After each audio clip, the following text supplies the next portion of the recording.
naririto at ipapakita sa atin kung paano alipustahin ng mga paring ito at ng mga kongresistang anti-RH ang katawan ng babae.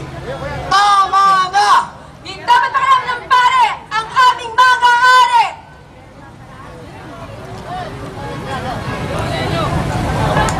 Test.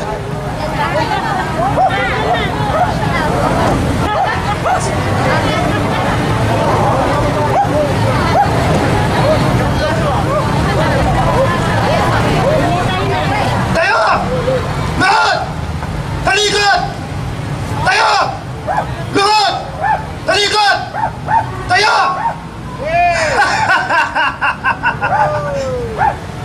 Ayoko na! Tayo! Talikod! Lahat! Ayoko na!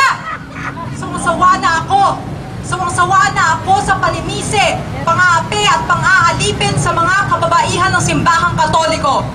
Mula pa sa alamat ni Eva at Adan, babae na raw ang may kasalanan. Babae ang ipinalabas na siyang dahilan sa pagpapalayas ng mag-asawa mula sa paraiso at sa pagpaparusa at pagpapahirap sa sangkatauhan. Sumasawa na ako! Tayo!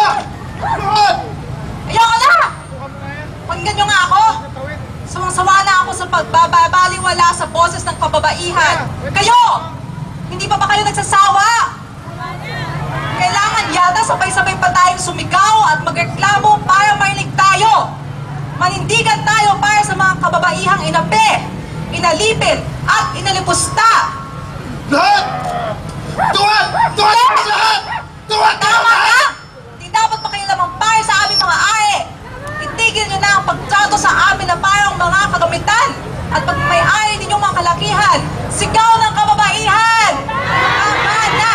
Di dapat makialamang para Sa aming mga ari! sigaw ng kababaihan!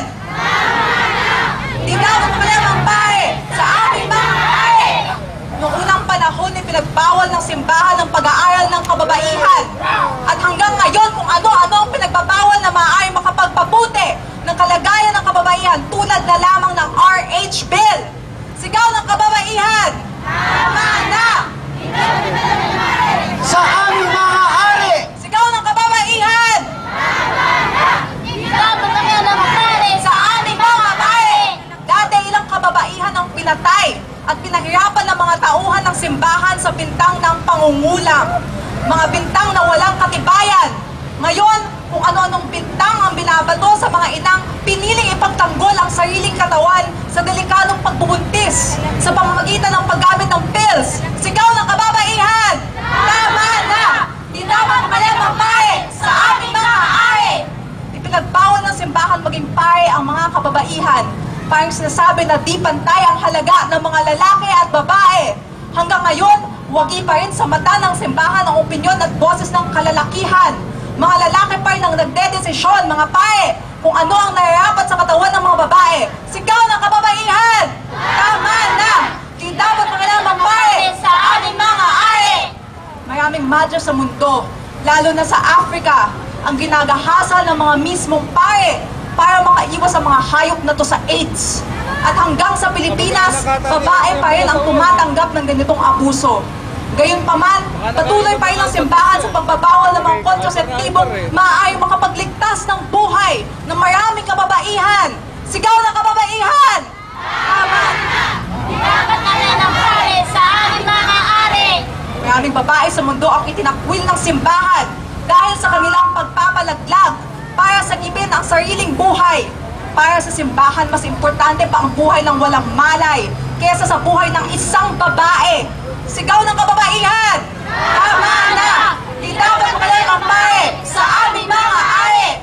Patuloy pa rin hanggang ngayon ang pagsisiwalat ng kasinungalingan tungkol sa mga kontraseptibong maaaring makapagligtas sa buhay ng maraming kababaihan. Sigaw ng kababaihan! Tama na! Di dapat makialamang pare sa aming mga ari! Wala kayong pake sa aming mga puke! Tama na! Di dapat makialamang pare sa aming mga ari! Tama na! Tama na! Ito yung tama! Kami ang masusunod! Kung ano ang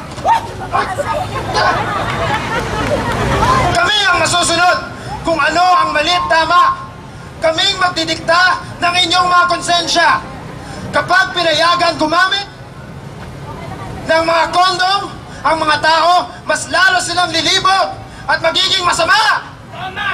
Oh! Ano daw? Tama!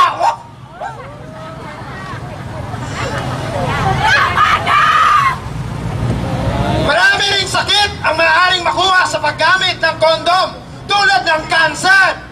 May butas ang kondom na maaaring lusutan ng HIV virus, kaya't hindi naman talaga ito nakakatulong sa pagprotekta ng mga STD.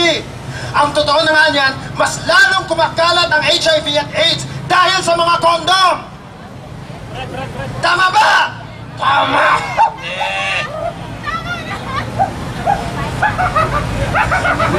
Hindi dapat turuan tungkol sa sex at sa sariling katawan ang mga kabataan.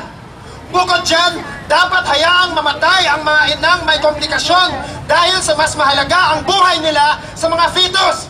Hindi rin dapat mag-isip para sa sarili ang mga babae. Dapat mga paring at mga lalaki lang ang mag-isip at magdesisyon para sa kanila. Tama ba? Tama yun!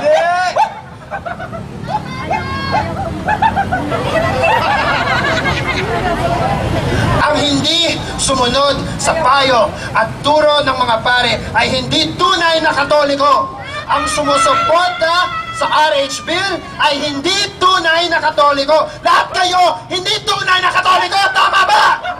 Tama! Ang gumamit ng kondom at pills para magplano ng pamilya ay mapupunta sa impyerno. Tama! Tama! Ang gobyerno ay hindi dapat makinig sa hinaing ng mamamayan at kababaihan. Dapat simbahan ang kanilang pakinggan.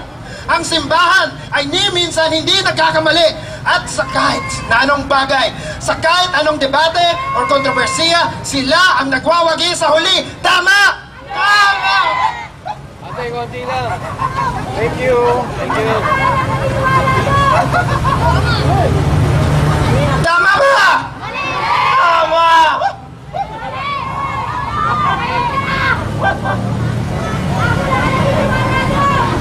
Sigaw ng kababaihan! Tama na! Di dapat makikipagpare sa aming mga ari! Sigaw ng kababaihan! Tama na!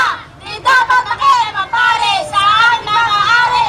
Sigaw ng kababaihan! Tama na! Di dapat makikipagpare sa aming mga ari! Sigaw ng kababaihan! Tama na! Di dapat makikipagpare sa aming mga ari! Sigaw ng kababaihan! Tama na! Di dapat makikipagpare sa aming mga ari! Sigaw ng kababaihan! Tama na! Di dapat makikipagpare sa aming mga ari! Naging isang babae ang namamatay araw-araw dahil sa mga komplikasyong dala ng pagbubuntis, panganganak at di tamang kaalaman ukol sa kalusugan. Huwag nating hayaan ang ganitong kapabayaan sa kalusugan ng mga kababaihan. Ipasa na ang RH Bill. Di dapat makialam ang pare sa aming mga ari! Sigaw ng kababaihan! Tama na! Di dapat makialam ang pare sa aming mga ari! Sigaw ng kababaihan! Tama na! Di dapat makialam ang pare sa aming mga ari!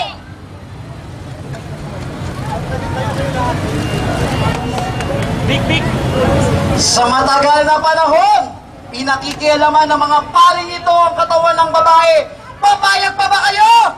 Hindi na! Tama na, utang na loob. Di naman kayo yung nagbubuntis eh.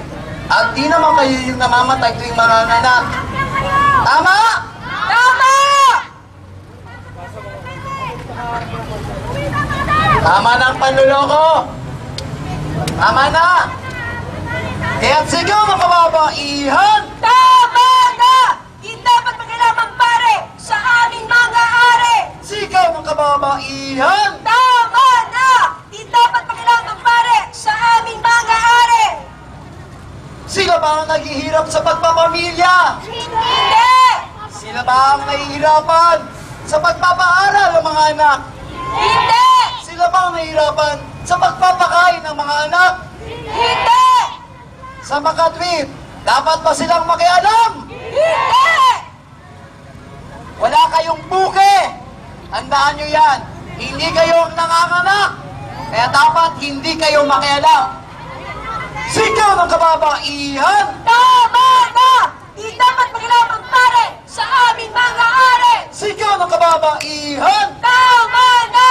Di dapat makialam ang pare sa aming mga ari!